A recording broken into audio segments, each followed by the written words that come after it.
Here I have 1 kg of all-purpose flour. Into this I am going to add a tablespoon of carom seeds. These seeds have great health benefits. Not a tablespoon, about half a tablespoon of this. That's so good.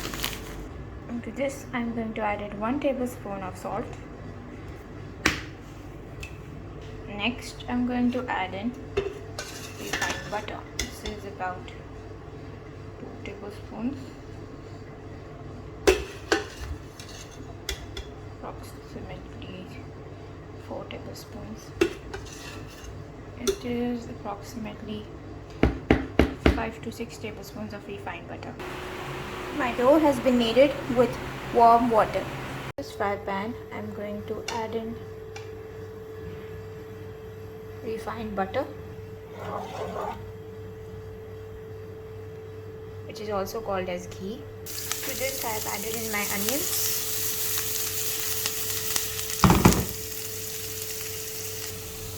My onions have changed their color. I am going to add in 1.5 tablespoons of ginger garlic paste.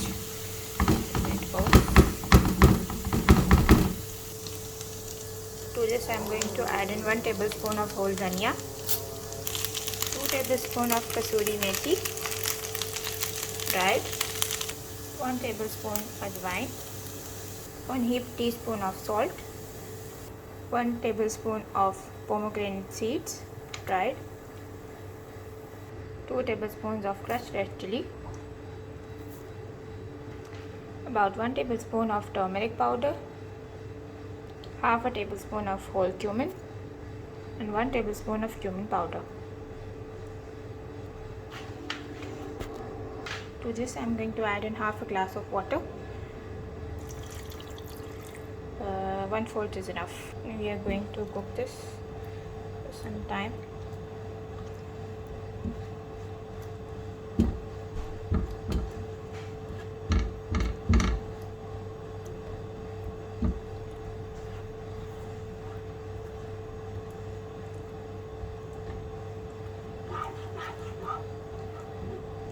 After it is in this condition, I am going to add in my potatoes. To this I am going to add in fresh coriander and green chilies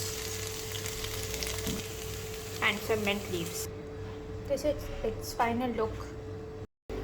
We are going to make dough balls of about 3 grams each,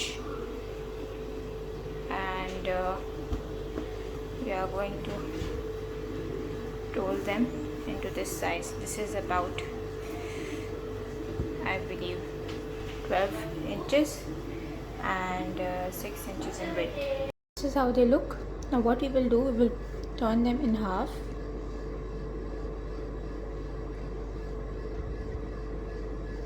And then we will cut them from this side like so.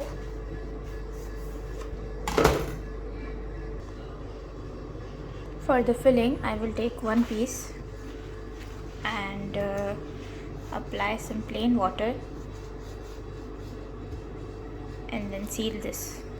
After sealing this like so, I am going to add in the filling. I have added in my filling. Now I am going to apply water on the remaining ends and seal them once again.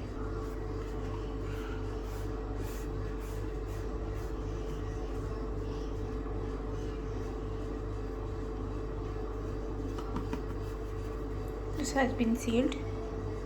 You can see this is how my potato samosa will look like.